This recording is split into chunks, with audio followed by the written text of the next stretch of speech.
Everyone, welcome to channel learn with ease. आज का topic है पार्टनरशिप फंडामेंटल्स का, जिसमें हम सॉल्व करेंगे question number 54 chapter 1 TS Grewal की बुक से class 12 accounts. Online sessions, online classes के लिए आप मुझे इस नंबर पर व्हाट्सएप कर सकते हो, मैसेज कर सकते हो और आप मुझे टेलीग्राम पर भी फॉलो कर सकते हो। अगर आप डी के गोयल बुक को फॉलो कर रहे हो और उसके क्वेश्चंस के सॉल्यूशंस को ढूंढ रहे हो तो कहीं और जाने की जरूरत नहीं है। आपको इसी चैनल की प्लेलिस्ट को चेक करो, सभी चैप्टर्स के सभी क्वेश्चंस अपलोडेड मिलेंगे with easy explanation, concept clarity और टिप्स और ट्रिक्स के साथ। आप यहाँ पर चेक कर सकते हो, हर क्वेश्चन को समझ सकते हो। साथ में ही कम्युनिटी सेक्शन में आपको एमसीक्यूज क्विज फॉर्म में मिलेंगे, जिन्हें आप अटेम्प्ट कर सकते हो, इजीली प्रैक्टिस कर सकते हो। तो कहीं और जाओ नहीं, सिर्फ इसी चैनल पर प्लेलिस्ट को चेक करो और आपको सभी चीजों का सॉल्यूशन मिल जाएगा। तो आज के क्वेश्चन में क्या कहा है, अमित, विनीता और चारू तीन पार्टनर है। 1 अप्रैल 2022 को इनकी कैपिटल है अमित की 1 लाख, विनीता की 2 लाख, चारू की 3 लाख। अब इन्होंने क्या डिसाइड किया, इन्होंने डिसाइड किया कि interest on capital 5% per annum दिया जाएगा। अमित को 10,000 रुपए हर महीने सैलरी दी जाएगी और बी को कमीशन दिया जाएगा 5% नेट प्रॉफिट। कौन सा प्रॉफिट? जिसमें से कमीशन का खर्चा घटा चुके हो। इसके बाद यहाँ पर जनरल रिजर्व में 10% प्रॉफिट का ट्रांसफर करना है और प्रॉफिट आपको पूरे साल 5 लाख का हुआ है। Profit and loss appropriation account और पार्टनर्स कैपिटल अकाउंट आपको बनाना है। कैसे करोगे देखो, सबसे पहले हम अपना profit and loss appropriation account बनाएंगे, जहां पर हमारे पास प्रॉफिट है 5 लाख, जो कि पार्टनर्स में हमें डिस्ट्रीब्यूट करना है। पार्टनरशिप डीड के अकॉर्डिंग हमें इंटरेस्ट ऑन कैपिटल देना है। तो तीनों की कैपिटल ओपनिंग कैपिटल है, जिस पर आपको इंटरेस्ट कैलकुलेट करना है। तो अमित की कैपिटल 1 लाख, 1 लाख पर पूरे साल का 5% 5,000, विनीता की 2 लाख 5% 10,000 और चारू की 3 लाख पर 5% के हिसाब से 15,000। तो इंटरेस्ट ऑन कैपिटल 30,000 बना, जो कि हमने पार्टनर से बांट दिया। 5 लाख में से 30,000 रुपए आपने बांट दिए। ये भी एक तरह से डिस्ट्रीब्यूशन है, जो आप यहाँ पर पार्टनरशिप डीड के अकॉर्डिंग करते जा रहे हो। एडजस्टमेंट्स, वो एक तरह से पार्टनर्स को आप प्रॉफिट ही दे रहे हो, जैसा जैसा कहा है उसी तरह से उनमें प्रॉफिट का डिस्ट्रीब्यूशन ही कर रहे हो। जो सैलरी अब अमित को देनी है 12 महीने की, वो 1,20,000 की बनेगी। 10,000 हर महीने है तो 1,20,000। तो to salary to partners account भी आप यहाँ लिखो 1,20,000। इसके बाद विनीता को कमीशन देना है 5%। इसको समझो ध्यान से, 5% कमीशन देना है। कौन से प्रॉफिट में? उस प्रॉफिट में से जिसमें से आपने उसके कमीशन का खर्चा घटा दिया। अब वो वाला कमीशन का खर्चा तो हमें पता ही नहीं। हमारे को प्रॉफिट पता है 5 लाख, जिसमें से अभी हमने कमीशन का खर्चा नहीं घटाया। यहाँ पर जो आप जनरली गलती करने वाले हो वो ये कि आप इंटरेस्ट ऑन कैपिटल और सैलरी को घटाने के बाद प्रॉफिट लेने वाले हो। नहीं, जब ऐसा कहा ही नहीं, सिर्फ यहाँ पर कहा है वो प्रॉफिट जिसमें से कमीशन का खर्चा घटा चुके हो। तो कमीशन का खर्चा घटाने के बाद वाला प्रॉफिट 5 लाख वाला लोगे आप। 5 लाख में से कमीशन का खर्चा घटाना है और कोई और नहीं लोगे। तो 5 लाख का प्रॉफिट लोगे, जिसमें से कमीशन का खर्चा आपको घटाना है, लेकिन वो आपको पता नहीं।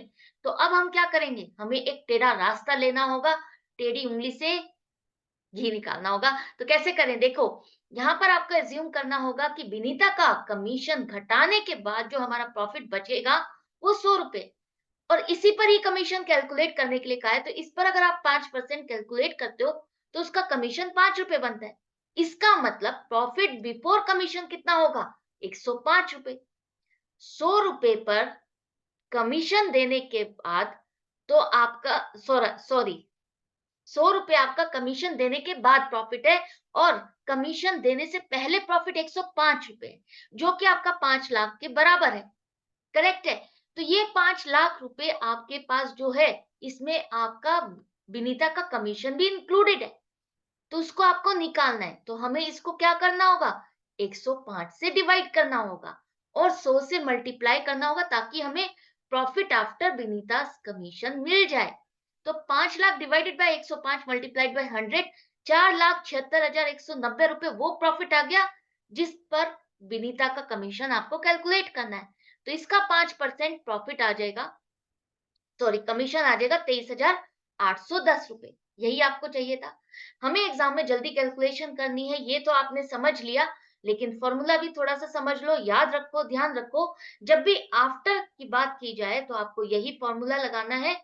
प्रॉफिट बिफोर कमीशन लोगे, जो प्रॉफिट है उसमें से कमीशन घटाने से पहले वाला प्रॉफिट लोगे, rate of commission upon 100 plus rate of commission करोगे, तो आपको मिल जाएगा 23,810 रुपए, वो कमीशन जो हमें विनीता को देना है। ये डेसिमल में आएगा, आपको राउंड ऑफ कर लेना है। करेक्ट है?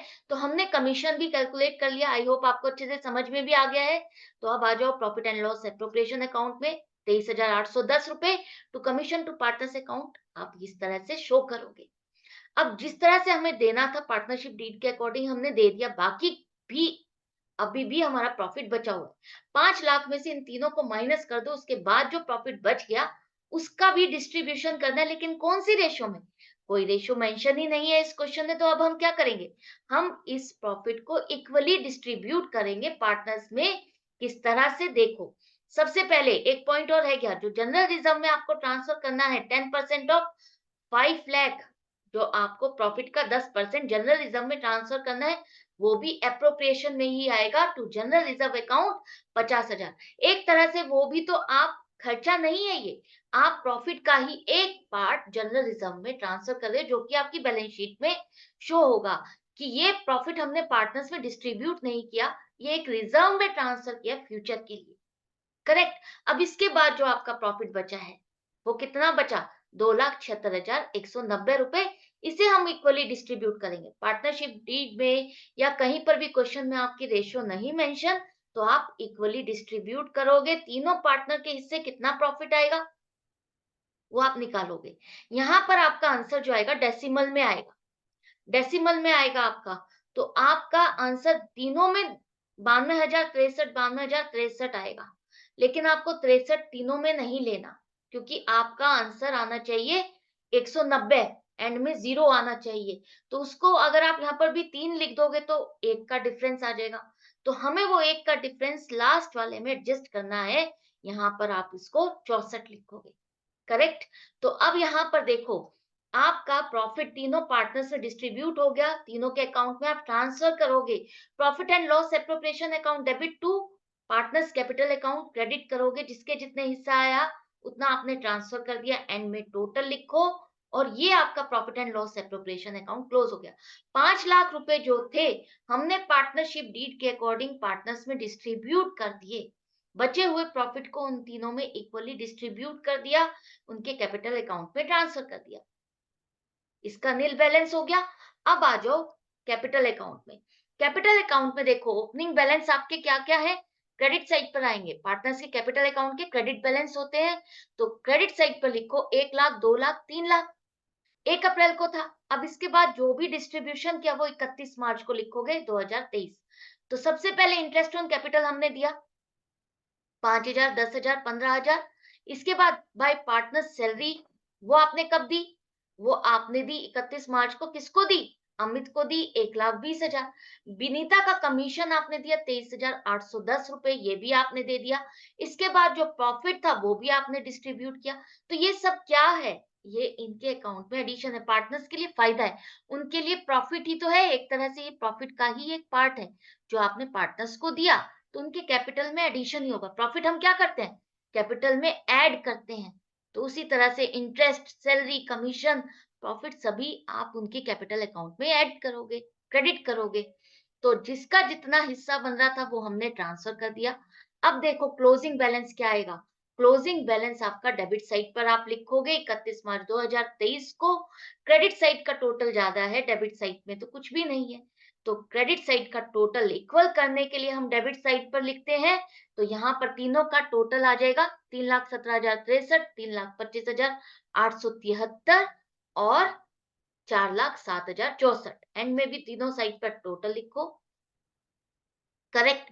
तो ये भी आपका पार्टनर्स कैपिटल अकाउंट बन गया, कोई डिफिकल्ट नहीं है, इजी है ना? जैसे आप एप्रोप्रिएशन अकाउंट बना लेते हो, आपको उन तीनों का हिस्सा पता चल जाता है, किसके हिस्से क्या क्या आ रहा है वो आपको पता चल गया, उसके बाद उसको कैपिटल अकाउंट में फीड कर दो। Very simple. तो मिलती हूँ नेक्स्ट वीडियो में नेक्स्ट क्वेश्चन के साथ। आपको अपनी प्रैक्टिस जारी रखनी है। आई होप आपको अच्छा लग रहा है, समझ में आ रहा है, क्लियर हो रहे हैं कॉन्सेप्ट, तो जारी रखनी है अपनी प्रैक्टिस। और मिलते रहना है मुझसे हर वीडियो, हर क्वेश्चन में लगातार, बार-बार, ताकि आपकी कॉन्सेप्ट क्लियर होते जाएँ। कॉन्सेप्ट्स क्लियर होंगे तभी तो हम अच्छा परफॉर्म करेंगे। Good bye and take care.